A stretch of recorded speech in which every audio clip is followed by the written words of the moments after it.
Morning, everyone. Happy Thursday. This meeting of the Rules Committee is officially called to order, and the first item on the agenda is approval of the minutes. Representative Engen, would you be willing to move the minutes? So moved, Mr. Chair. Thank you so much.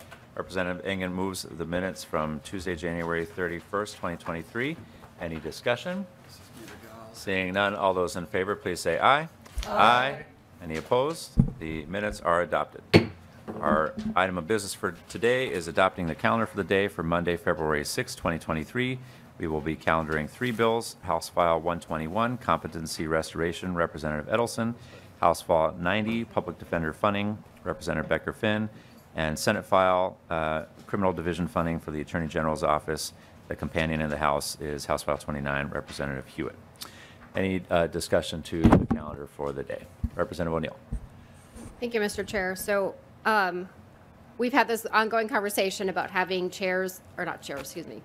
having chief authors in the room. And I actually had a former staffer reach out to me who had staffed then Majority Leader Joyce Pepin, who did make that as a requirement. So I just want that record to be corrected, that there was a time, and it wasn't too long ago, that we actually did require chief authors to be in the room.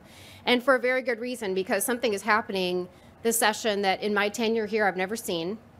I was in a committee yesterday, and we were discussing a finance bill in a finance committee without a fiscal report.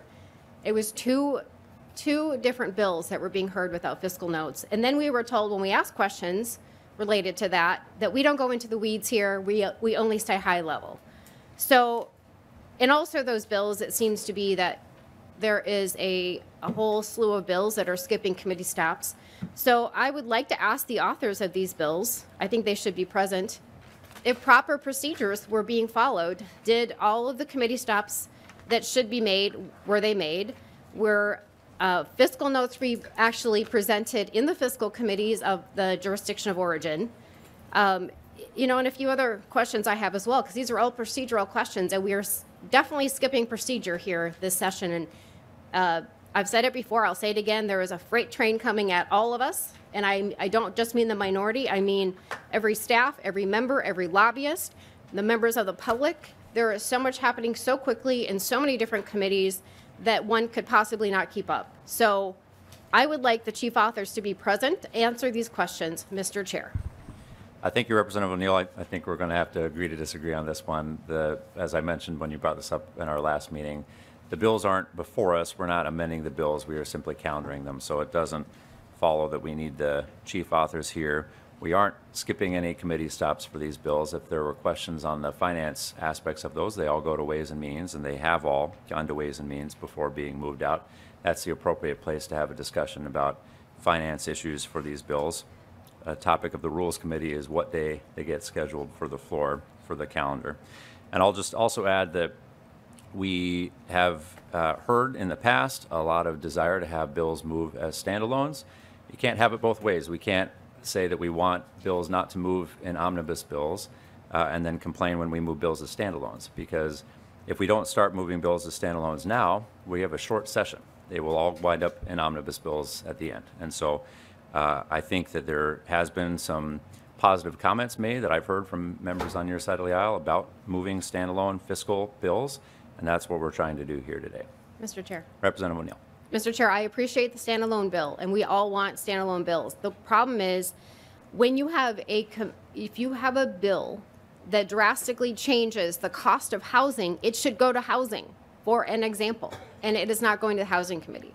There are many examples of bills like that are absolutely skipping committee stops.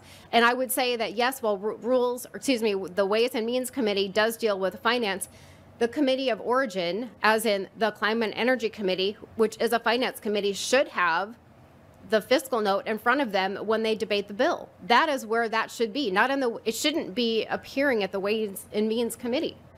That is not how we do things around here. I wish we had Representative Torkelson, who's been here slightly longer than I have, but that's not how you do the sausage making. And I appreciate the fact that you want standalone bills, but you still have to follow custom and usage and procedures that we've had in place for over 100 years.